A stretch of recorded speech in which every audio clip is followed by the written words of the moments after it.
Salut, c'est Léo, ça dit quoi? Il y a clairement de plus en plus de vêtements de fast fashion, Shein, H&M, etc. Et hop, nouvelle collection.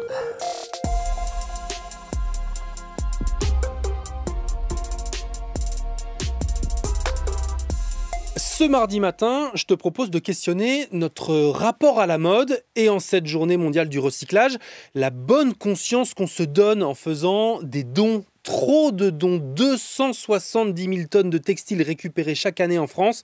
Résultat, les assos sont submergés. Ma collègue Mathilde Vincenot s'est promenée au milieu de montagnes de sacs de vêtements. Il y en a partout. Lisa Quanus est couturière bénévole à la ressourcerie d'Arles. Ici, les vêtements prennent la pluie dehors, faute de place pour tout stocker. Et la ressourcerie a même dû payer pour en jeter. On a dû envoyer en déchetterie plus de 10 tonnes de linge humide, moisi, etc. que personne ne veut récupérer. Des tonnes de vêtements qu'il faudrait trier, difficiles à revendre ou à réparer à cause d'une baisse de la qualité.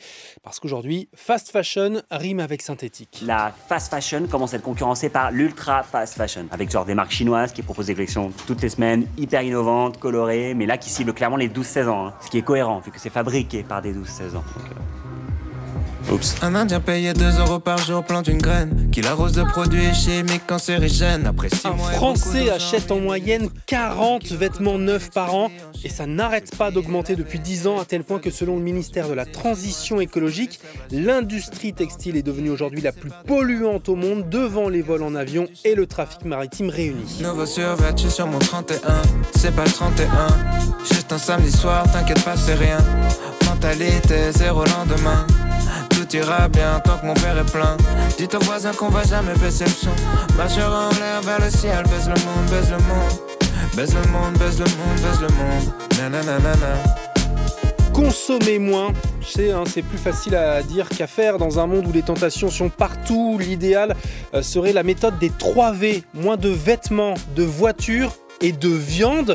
Alors sur ce dernier point, à en croire les Français, on en mangerait de moins en moins. Moi j'ai été élevée par un papa importateur de viande. Donc c'était matin, midi et soir, vous voyez. Désormais c'est 1 à 2 fois par mois. 53% des Français disent avoir diminué leur consommation de viande ces dernières années, selon un sondage Harris dévoilé ce mardi par le réseau Action Climat. Mais entre ce qu'on déclare manger et ce qu'il y a vraiment dans nos assiettes, il y a un petit décalage. Ça y est, je vois trouble. C'est le manque de gras, je me dessèche. En 20 ans, la consommation de viande par an et par habitant est en fait passée de 89 à 83 kilos, l'équivalent quand même d'un steak de 229 grammes par jour et qui n'a perdu donc que 15 grammes. Le réseau Action Climat appelle à réduire de moitié notre consommation pour respecter les objectifs climatiques agricoles sans faire de tort à nos paysans français puisque 30% de la viande consommée en France vient en fait de l'étranger. Non, sans déconner, faites gaffe avec les fruits. Dans le genre sabouzi, le bide, y a pas mieux. Et si t'es du genre à te faire livrer des burgers sur Uber Eats ou Deliveroo, tu croiseras peut-être aujourd'hui une manifestation de livreurs à vélo dans plus de 25 villes en France. Ils demandent en fait aux plateformes d'augmenter leur rémunération qui ne cesse de baisser ces dernières années. L'actu ce mardi, c'est ça. La panique dans la bande de Gaza, à nouveau bombardée dans la nuit par Israël avec une ampleur sans précédent depuis le début de la trêve il y a 3 mois. À l'heure où j'enregistre ce matin, le Hamas au pouvoir dénombre au moins 220 morts. L'organisation islamiste accuse Israël d'avoir décidé de torpiller la trêve et surtout d'avoir décidé de sacrifier les otages toujours détenus en Palestine.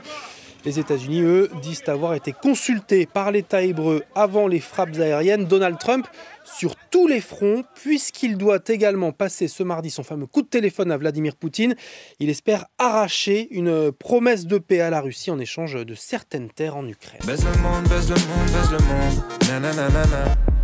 Sinon, ce mardi matin en France, le soleil s'était pas encore levé à 6h que les policiers sont intervenus à la Gaîté Lyrique à Paris. La salle de spectacle parisienne était occupée depuis plus de 3 mois par 450 jeunes migrants qui affirment être mineurs et demandent un hébergement. Le préfet de police leur promet que leur situation sera examinée plus tard. Les associations n'en reviennent pas. Je me suis fait matraquer, j'ai un énorme œuf. Parce qu'on essaye de protéger 450 enfants qui vont se retrouver à la rue. C'est lunaire d'envoyer des policiers fracasser des gens parce qu'ils osent protéger des enfants, quoi. Et puis avec la fin de l'hiver, dans 2 jours, tu t'es peut-être remis à la course, hyper à la mode en ce moment. Il faut parfois s'y prendre plusieurs mois à l'avance pour espérer obtenir un dossard pour un marathon, un trail ou même une simple course de village. Exemple, le week-end dernier à Lille, 18 000 participants et dès le départ, embouteillage et chute. La triathlète Emma Lombardi, 4e au dernier Jeux de Paris, en a fait les frais. Sur le 10 km, elle s'est fait piétiner et écraser, en témoignent les photos de ses bleus et de ses égratignures au sang partagées sur Insta. Elle accuse des participants d'avoir joué des coups, des poussées pour se faire une place au départ, des gens qui ne s'arrêtaient pas parce qu'ils ont, dit-elle, leur chrono à faire. Emma Lombardi appelle donc à plus de civilité sur les courses. C'est sûr qu'il en faudra pour les prochaines éditions. Je peux vous annoncer que l'année prochaine, on ne sera pas 18 000, on sera 25 000. Alors ceux qui n'ont pas pu s'inscrire, dépêchez-vous. C'était Léo de France Info. Allez, ciao.